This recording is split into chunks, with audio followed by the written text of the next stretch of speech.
escolha que está surgindo na vida dela e um balançar dessa escolha para suprir certos tipos de segurança que a gente pensa ter na vida, e aí acaba abandonando a escolha da autenticidade, do próprio caminho, da intuição, para garantir certas seguranças, sejam elas financeiras, de estabilidade aparente, aí, profissional, familiar, social. Então, em muitos âmbitos da vida, acaba que a gente abre mão da autenticidade. E tem um pouco a ver com o que a gente comentou na aula passada, a gente entrou um pouco, e aí eu gostaria até de a gente olhar para isso de novo. Na aula passada eu falei um pouco daquele senso de responsabilidade e justiça que se mesclam e produzem uma certa condição de autocuidado, e que você assume ser você mesmo com essa responsabilidade, mas que vem junto com um senso de justiça, porque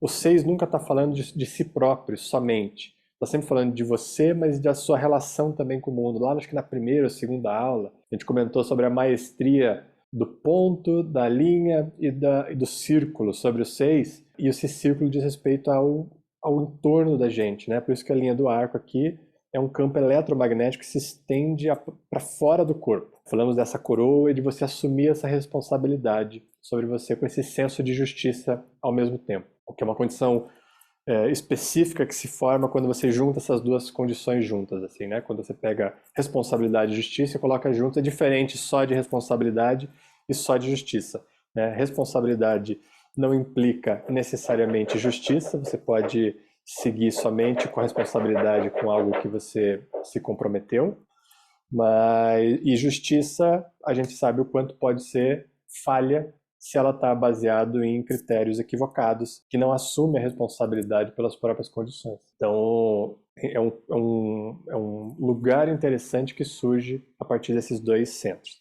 E eu quero falar um pouquinho, que tem a ver com essa quase escolha que a gente faz muitas vezes em prol da segurança, da razão pela qual a gente escolhe normalmente tentar estar seguro. Vamos fazer um teste. Vocês têm aí uma ideia do que pode ser, digamos assim, o lado oposto dessa responsabilidade com esse senso de justiça? O que seria a oposição a isso? Vocês conseguem assim, pensar em algo que possa ser...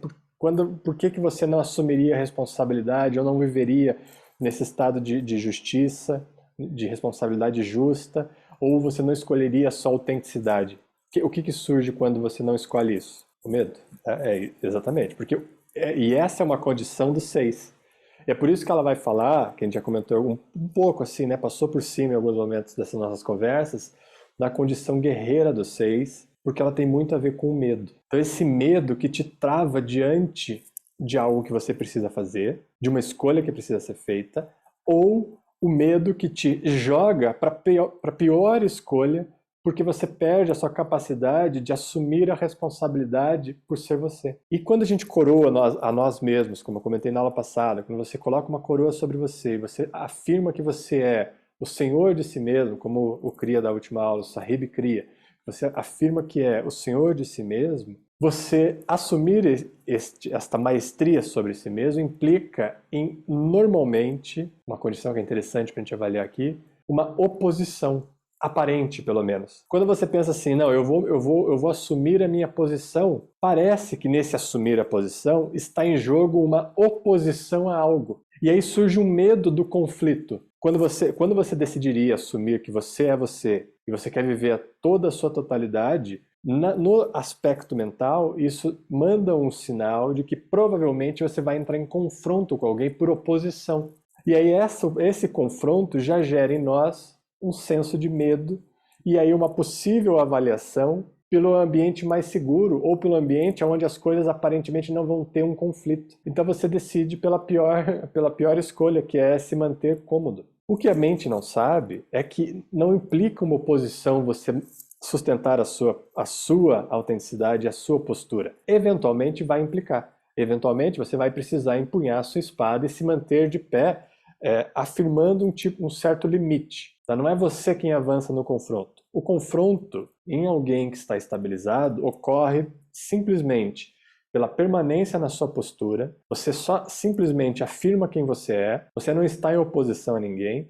No entanto, o outro pode estar em oposição a você e vir para o confronto. Só que a sua posição é muito firme, firme o suficiente para que quando o outro venha, ele se abale e você não. Essa é a perspectiva da guerra, no sentido guerreiro santo, mais amplo do que a gente pode pensar. Significa que você assume a sua posição, você tem coragem para assumir a responsabilidade sobre você mesmo, e quando isso ocorre, você não se opõe a ninguém. Aquele que se opõe pode se opor a você, é um direito do outro se opor a você, mas essa postura firme, ancorada numa realidade, numa verdade, dissipa no outro as questões dele. Então, essa queda do outro, esse sofrer do outro diante de você num confronto aparente, na verdade está ajudando ele a se liberar, porque ele está sendo confrontado não por alguém ali, ele está sendo confrontado por uma posição verdadeira. Essa é a grande beleza do 6. E por isso que ele precisa de uma grande abertura, de um grande estado de relaxamento e não de tensão, porque a verdade flui. E ela, como uma flor que desabrocha, que se abre completamente, sendo essa linha do arco, ela é pura beleza, simplesmente porque ela é bela e verdadeira. E essa beleza impacta o outro. E o medo que surge daí pode fazer com que você escolha esse não conflito, pensando que, ao se posicionar, haverá um conflito. Então perceba aí também na sua vida prática, quantas vezes, em momentos familiares, em momentos relacionados ao trabalho, você decide por não assumir a sua posição, e assumir a posição não significa que você vai ter que ficar falando para todo mundo aquilo que você é. Isso nós vimos lá no 5, ano passado, o ano inteiro, que o 5, por quando ele tem medo, quando ele não está ancorado na realidade, no 4, ele fala por falar. E ele quer ficar falando para se afirmar na fala. Então, não é o fato de você ficar falando, é uma postura que se assume, não tem nada a ver com fala, tá? Esse 6. É uma postura que você se assume diante do outro, e o outro reconhece que você está nessa postura, e ele é impactado por isso. Talvez ele opte por ir para o confronto, mas muitas vezes o confronto até não é necessário, porque simplesmente fica claro a posição de cada um. E por isso que esse número aqui também fala de clareza. Fica claro para o outro aquilo que você é. Então não há um ruído na comunicação. O outro entende quem você é e ele decide se ele quer se relacionar ou não com você. Você está ali, livre e posicionada, claramente, e o outro é que decide se ele quer se relacionar com essa clareza ou não. Mas avalie, como eu estava falando, na sua vida, olhe para a sua vida, um exercício prático, porque é importante a gente trazer isso para os nossos ambientes cotidianos. Quantas vezes na sua vida você opta ou quase opta, e é porque o quase optar também é interessante para você avaliar o tipo de padrão que está surgindo no teu inconsciente ali, que está mandando impulsos para o consciente para que ele tome decisões. Qual é o padrão de escolha? Porque esse 6 em defasagem vai preferir não enfrentar. Então há esse medo da não existência e que a gente acaba fazendo um processo que é interessante de observar, uma afirmação. Veja se não é isso que nós fazemos normalmente, uma afirmação da nossa existência através do medo. Isso é significativo, porque daí você vai se colocar em situações onde possivelmente haja um confronto, você sente medo do confronto, ou receio, ou pensa, é melhor não fazer isso para não criar um clima de... Você sente receio do confronto, e aí afirma a sua posição internamente, somente para os seus processos mentais, a partir do medo, que você não está entrando no confronto porque você não quer levar isso adiante, ou porque você sabe que talvez você precise dessa situação lá na frente, e talvez isso faça mais sentido você manter esse clima aí, essas aparências, para que depois você continue ganhando benefícios, tá? Que também esses benefícios têm a ver com o medo da sua existência, de você não conseguir garantir a sua própria existência. Então você fica querendo ter escolhas que vão lá na frente garantir as coisas, né? Então isso ocorre muitas vezes no ambiente daí de profissional, que é você quer garantir um salário para garantir o seu futuro. Quando o futuro é simplesmente o presente, são as ações que você está fazendo agora, baseadas na sua identidade, na sua autenticidade. É isso que vai garantir que você seja verdadeiro no futuro e não garantir um contexto, um aparente contexto lá na frente, onde seja talvez possível